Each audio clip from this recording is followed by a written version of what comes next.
It's time for Friday Night Flights, sponsored by Casey Auto Group, Hercules Fence, Esprit Decor Home Furnishings, and Bayport Credit Union. Another beautiful fall night in Hampton Roads, week 3 of the high school football season, with teams coming to town from as far away as Los Angeles to take on our defending state champions, the best of Virginia against the best of California. What a great way to start this week's Friday Night Flight. I'm Bruce Rader. Hi, everybody. 2 years ago, St. John Bosco High School in Los Angeles was named the national champion. With a schedule that finds them traveling coast to coast, they dominate almost every school they play. Well, tonight they came to Chesapeake, where they took on Virginia State champion Oscar Smith. The Tigers looking for the big upset, and Nathan Epstein was there for all the action. Always one of the best entrances in America. The atmosphere, half the fun at the start of this one. Oscar Smith, underdogs on its own field, stormed out to an absolutely raucous, sold-out Tiger Stadium. Just take a look behind me. Not an empty seat in the house to see this East Coast, West Coast backyard brawl for bragging rights. St. John's Bosco, ranked number 3 in the country, won the national championship back in 2019. Absolutely stacked with Division I talent. The Tigers, meanwhile, looking for one of the biggest wins in school history. One-of-a-kind view from Drone 10. And a couple of legends on hand for this one. On the left, Oscar Smith alum and Pro Football Hall of Famer Kenny Easley, right next to former Super Bowl champion Dre Bly from Western Branch High School in Chesapeake. Only the second play on offense for Bosco. Handoff to Rayshawn Luke. Look at that speed. He's got offers to LSU, Michigan, Ohio State, UCLA, Southern Cal, you name it. And he makes it 7-0 in the blink of an eye. Tiger Stadium goes silent. Bosco's quarterback is Caden Hauser. There he is, committed to Michigan State. Still in the first, finds Mateo Uiagalelei. His brother is the starting quarterback at Clemson. This team is an absolute juggernaut. Second quarter, it is 21-0. St. John Bosco, 4th down for the Broncos. Hauser has a touchdown toss to Shaden James. This kid's committed to Air Force. Kenny Easley, watching on the sideline, certainly hoped to see a better outcome, but still enjoyed soaking in a game at his alma mater. Does it bring back memories at all? Yeah, a little bit. These guys are much better than we were, though. So I'm proud of them that they can play some of the best teams in the nation. Second half, Broncos running away. James with a spectacular diving catch. Tigers are shut out at home, 49-0. In Chesapeake, I'm Nathan Epstein for Friday Night Flights. Thanks, Nathan. What a great game for our area. Now to Norfolk. It's one of, if not the, oldest high school football rivalries in Hampton Roads. Maury against Granby. Their battles span generations, from sold-out crowds in Foreman Field back in the 60s to big games at Met Park and Harbor Park. The Commodores and Comets now play at Powhatan Field at ODU. Both teams in search of their first win of the season tonight. And while these two have met nearly every year for a quarter century, a century, Maury has had the upper hand against Granby in recent years, as it was tonight. Maury in white. Take a look at Peyton Jones. Look at him go, 40 yards to set up Maury's second touchdown of the night as Maury jumps out to a 14-0 lead, but that was only the start. Getting it done on special teams, Amarian Granger comes up with the punt block, recovered by Tazion Brown. Peyton Jones again. This time he scores from 11 yards out. And quarterback Shaquan Miles now coming up with a short pass to who else? How about Granger, who breaks free from the defender and tight ropes the sidelines on his way to a 60-yard touchdown. Now, the Maury defense also does its part, pitching a shutout as the Commodores stay unbeaten with a 63-0 win over Granby tonight.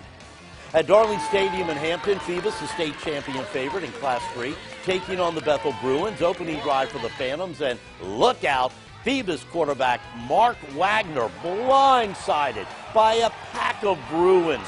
Messiah Delhomme strips the ball loose, and Mason Perham scoops it up for Bethel. But just when you think Bethel has the upper hand, the Phantoms strike back the very next play. Kamari Dillard gets swallowed up by the Phoebus defense. The Phantoms recover. Wagner looking to redeem himself.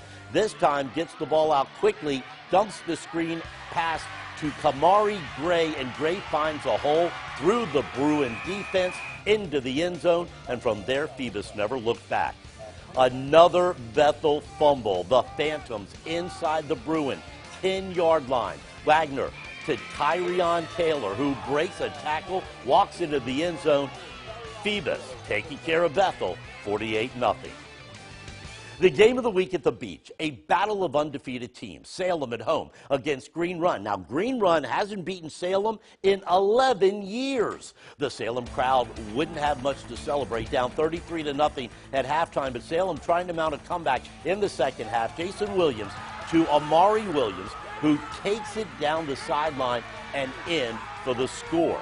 But Green Run was looking to do something they haven't done in over a decade. Xavier Davis hits Tayon Holloway, who makes a nice cut, takes it down inside the 35-yard line. And then Davis would hit Keelan Adams, this time, for the touchdown. Green Run goes on to win 40-19. It was the Stallions' first win over Salem in 11 years. Tonight, two Beach District neighbors. First Colonial at home taking on Cox. Patriots quarterback Noah McNamara will hit Joseph Kular for the touchdown. But Cox, which won its first game of the season last week, answers right back with senior running back George Balance taking the handoff down the sideline. Nice stiff arm, taking it in for the touchdown. Now Balance, who's also an outstanding linebacker, wasn't done yet. Here, he takes another handoff, and look at him go. And nobody's going to get him. This is a 42-yarder. Coach Alan Fanica's Cox Falcons make it back-to-back wins. They beat First Colonial 37-12. Bayside hosting Kellam tonight at the beach. The Marlins were already dominating this game. In the third quarter, they're up 28-0.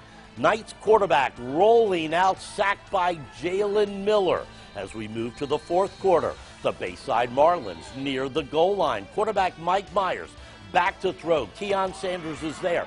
Takes a hard hit, but holds on to it, and that's a touchdown as they go on to win this one 35-6. Bayside with the big win.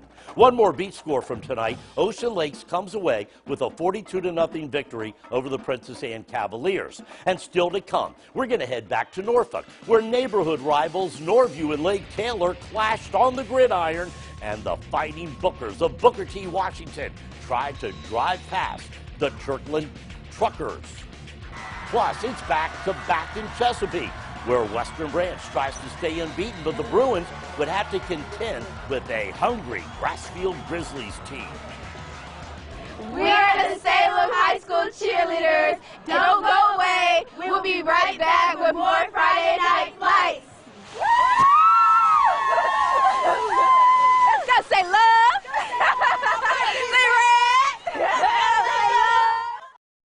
Over the last couple of decades, Coach Hank Sawyer has built Lake Taylor into a dynasty. The Titans have played in the last 3 Class 4 state title games, but now the Titans are in Class 3. So it's going to be interesting to see how that turns out for the competition. Tonight, Lake Taylor hosting Norview. It was a choppy start for the Titans. In the first quarter, Lake Taylor will go to the air. It's tipped by a defender, Joseph Allen of Norview, with the pick, and that sets the Pilots up in great field position. Norview quarterback Shaden Deloach going up top this time. Donovan Smith comes down with the touchdown. Lake Taylor back on offense, and another big play by the Norview defense. The fumble here recovered by Latracian Foy. Now, how about another good play by Norview quarterback Shaden Deloach? This time to Jaden Williams across the middle. The scoreboard working hard. Lake Taylor running back Chuck Fisher. Now, this is very interesting. Watch closely. He's going to end up in the pile somewhere before he pops out of it and picks up the first down. I love that play. But another great play by the Norview defense. The quarterback Deloach plays safety this time, and he gets the pick. Norview jumped out to a 20-0 lead, but never count out Lake Taylor. The Titans scored 28 points and come away with an exciting 28-26 win. Booker T. Washington undefeated on the season. hosting 1-1 Churchland. Pick things up in the third quarter. Churchland in white up 19-12. Looking for more. Quarterback Jordan Riddick got some room to run, and he jets for the goal line. Takes a few Bookers with him into the end zone. Truckers up 26-12, but here comes Booker T, and check out this cutback by Jerome Jones. He's going to sidestep the Churchland defense and leaves the Truckers in the dust. The two-point conversion was good, and Churchland lead is cut to 6 as we head into the final quarter. Less than 5 minutes to play. The Bookers backed up deep in their own territory, facing a 4th and very long. Quarterback Egypt Nelson picked off Cameron Flood with the interception for Churchland. A huge turnover for the Truckers. Sheldon Carter with the dagger walking into the end zone, and Churchland takes down Booker T 33-20. Now, here's an interesting score. Hickory defeats Nansemond River. The Hawks blocked a Warriors field goal attempt in the final minute of the game to secure the win, which just happens to be the first of the season for Hickory.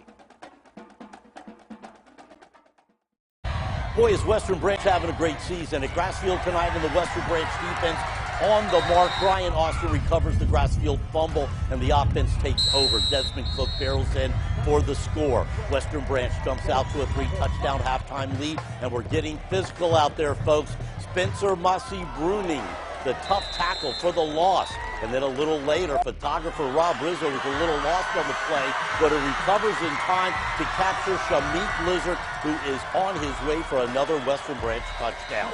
We've already heard Blizzard's name several times on Friday Night Flights this year as Western Branch remains undefeated. The Bruins with a 41-0 shutout win. Great Bridge at home against Kings Fork. Both teams playing just their second game of the season. And talk about a quick start. The Kings Fork defense started the game with a sack. Latavion Wynn and Kyrie Moyston combined to get the quarterback. Kings Fork now on the offense on their very next drive. First play, Cameron Butler back to pass to Kalitri Boyd, who takes it 64 yards for the score. And Butler again is going to go back to pass, but this time he's got to scramble his way out of the defenders. But that doesn't matter because he is going to take off 84 yards for another Bulldog touchdown. Kings Fork goes on to win big over Great Bridge 42-2. In the Bay Rivers District, Lafayette, the reigning Class 3 state champions, had to rally, but the Rams come up with a 35-24 win over the York Falcons. And Poquoson gets the home win over the Tab Tigers, 14-7. Jamestown gets its first win of the season. The Eagles, 13-12 over Grafton. Southampton picks up the 19-6 win over Colonial Heights. In the private schools, Portsmouth Christian, 48-7 over Catholic. Atlantic Shore with the 40-0 shutout over Christ Church. Isle of Wight falls to King and Queen. Trinity Episcopal over Norfolk Academy. And finally tonight, only twice in American history has a high school football coach reached the milestone of 500 wins. Hampton's Mike Smith will try to be the third with a win tomorrow afternoon at Todd Stadium in Newport News, but they're going to have to beat Minchville. What a game that'll be. Friday Night Flights is over. Have a great weekend, everybody.